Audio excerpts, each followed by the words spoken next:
Hello, it's November 5th here in Ontario, Canada, and I'm about to put my 2 fig trees away for the winter. I built a box for them to keep them protected from the coldest temperatures. We've had a frost back in early October, which is a couple of weeks early for us, so that really slowed down the fig ripening process. We got some figs, maybe 50 or 60, but a lot froze on the tree. Maybe not froze, but they stopped developing and went to waste. I'll show a picture of the tree with all the leaves falling off and all the figs remaining. Anyway, so here's just a video of putting the fig box up. So I didn't necessarily plan this out the best, but in this garden bed, the figs are off kind of to the right hand side there. It would have been better if they're a little bit more central in this garden bed. But anyways, so I put down this 2x4. You can see on this side and here, I've just laid some 2x4 down on top of the ground. That's a bit of a base for the box to sit on. And then these are like 4x4 garden ties that frame the bed and the two sides of the fig box. So the 2 figs I have are Negron, this younger one here, and the Chicago Hardy, which it's got to be at least 7 years old. When it was smaller, I used to dig a trench here in the ground and bury it, cut the roots off on that far side, bury the tree.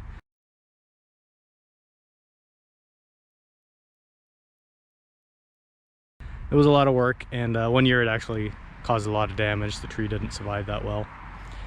But this box method I've been using probably for at least 5 years. I had a smaller box first and then this larger box. And it works great. The tree has gotten very thick. You can see the larger stems coming out of the Chicago Hardy. It grows fast. Like, I've already pruned it back a lot. Probably taken off 3 feet off the top already, and probably gonna have to take another foot off once the box is up to get that lid on. Anyway, so I'm gonna try a time lapse here of just putting the box together. Some people were wondering how we did it. The panels here, you might have seen the box put together before, but these are the side panels. They're just framed in 2x3s, 2x4s on the bottom, and 2 inches of styrofoam over that plywood.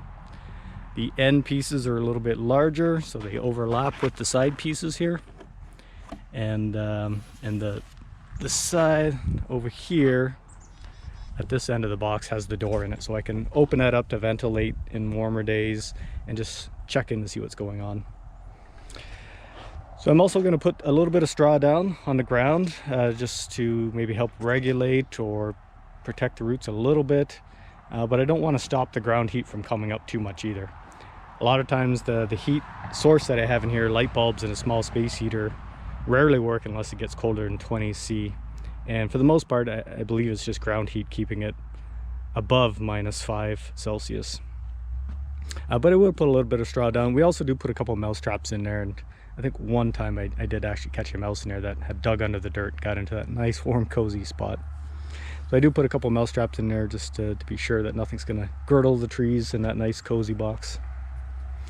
Okay, I'll switch over to the time lapse here.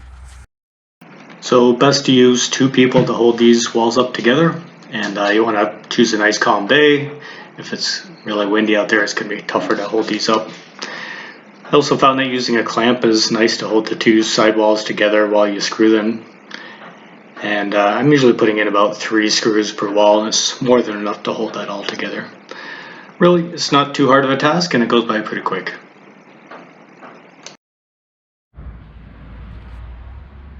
Okay, we've got the box put up. It only took 5, maybe 10 minutes. So here's a look inside. We don't have the lid on yet, and I'll probably leave it off. The weather's good for the next week, so I'll leave it off and let it continue to dry out. I do like to do this after a couple days of good weather, so the soil is not so wet. Dampness can be a bit of an issue, so whenever the weather is nice, I'm going to be opening the door and trying to ventilate a little bit so that fungus and dampness doesn't grow too much in here. Yeah, so the bigger branches have been pruned down. They've been pruned down below the lid level, and the little branches there, they'll fold down no problem.